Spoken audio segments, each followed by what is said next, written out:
Hi, my name is Akansha Singh. My name is Jasmine Ryder. And I'm Samrani Sangola. And we are Ellibot. Our name was partially inspired by the claw function, the shovel function of our robot, reminded us of an elephant's trunk. So here at Ellibot, we believe in building the future one bot at a time. What this means is that our mission is to get kids interested in technology, and we believe the best way to go about doing this is to give kids a hands-on experience with technology, because once they have the freedom to get their hands on something, to create whatever they imagine, to innovate with what they have, we believe that's the best introduction to any future endeavor they might have in technology. So, Ellibot, our product, is essentially a robot toolkit. It comes with a demo function, which is presented to you right here, with the shovel, but it is designed to be easily able to be taken apart so that kids can fashion whatever else they would like for whatever purpose they would deem necessary. So while you've seen what Ellibot can do, you also may want to know what our company itself strives to do. Through Ellibot, our robot, we want to be helpful, informative, and engaging with children. Our goal or target audience is from the age of 6 to around 18, because when you're older, you can go to the VEX competitions, like the tower that we just demonstrated. But then when you're younger, you can use it to get experience with code and other things. The code that we use this week is more of a drag and drop application that has the same word usage for Java, C++, and other programming languages. So it's an easy, informative tool to have experience with a lower level programming language that will help you in the future. We also want to help them via the way that it can be modified, and you can see how it works just by looking at it.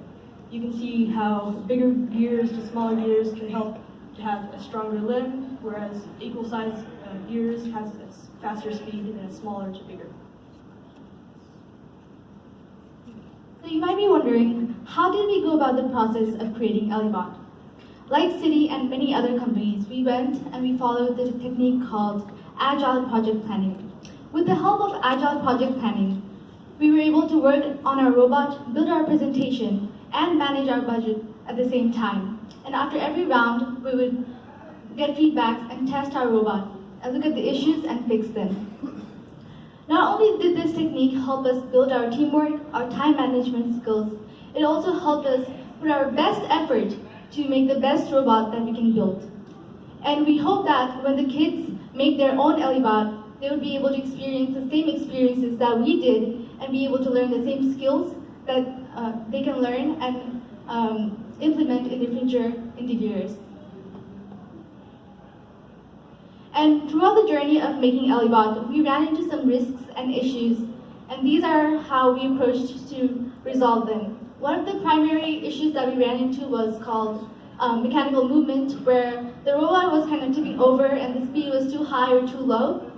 And we invested in more rigid structures to give the robot a good functionality and stability to the robot. And the second issue that we ran into was coding. Estimating the angle, the approximation, and the time was kind of hard for the robot since we did not use encoders. But after testing and a lot of algorithm change, we were able to get the robot to function the way the user wants it to function. And the third issue was the structure of the robot itself.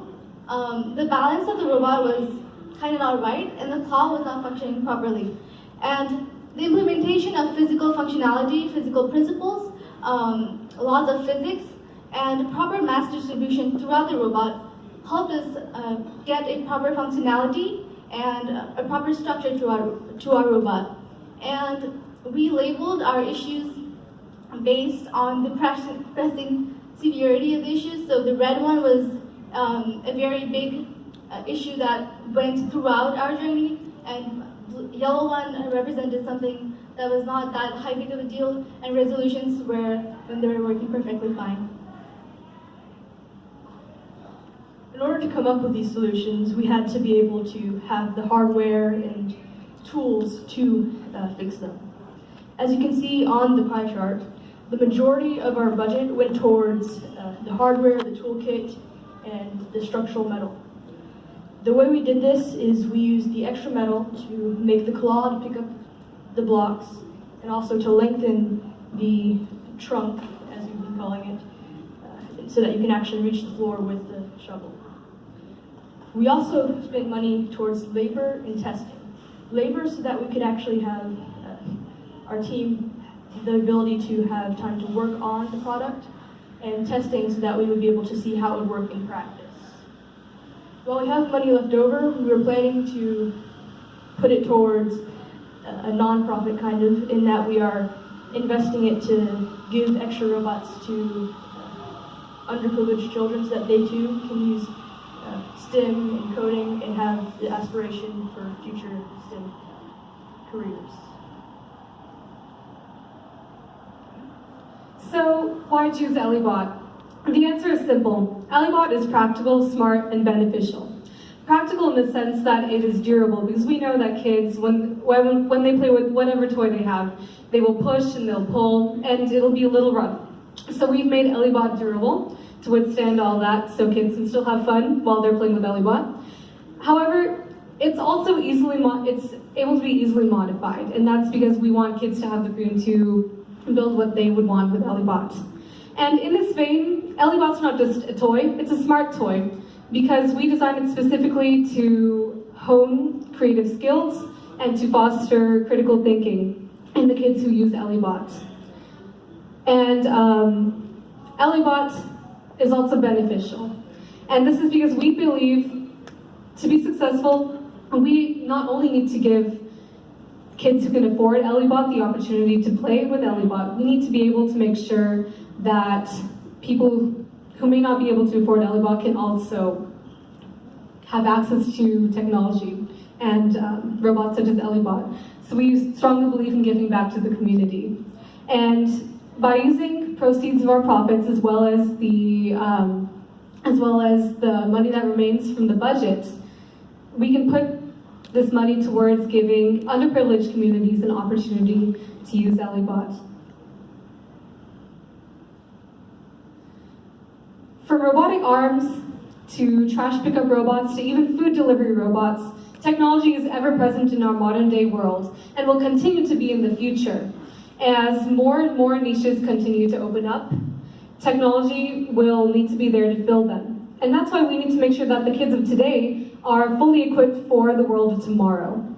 But to do this, they will not only need to know the technology of today, they will need to have experience innovating on their own and thinking of their own ideas. And that's where Ellibot comes in. Ellibot provides kids an opportunity to do just that. And that's why here at Ellibot we believe in building the future one bot at a time. Thank you, and do you have any questions?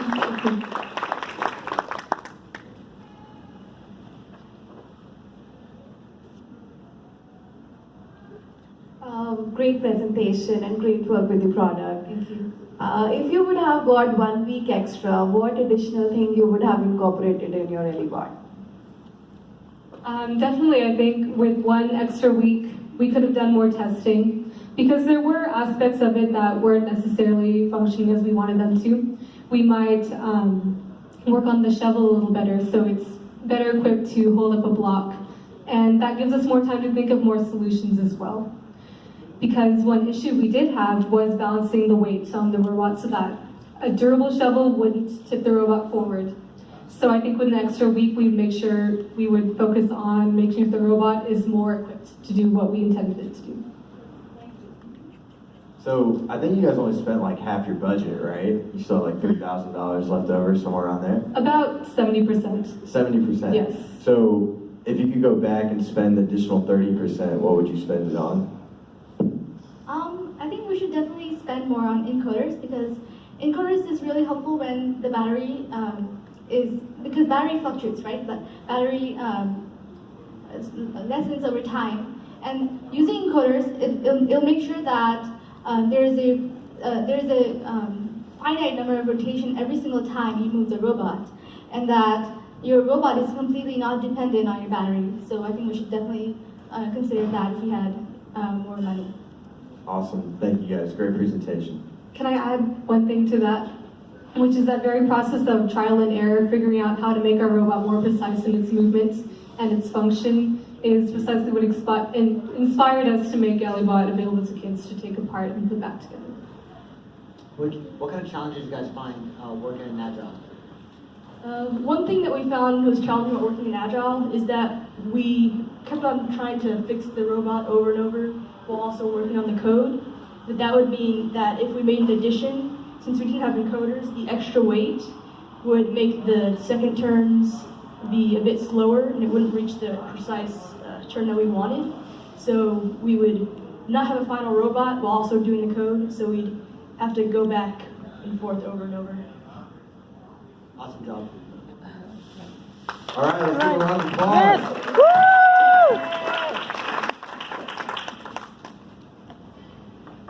All right, this next name's pretty original, but we'll still give them a round. Can we get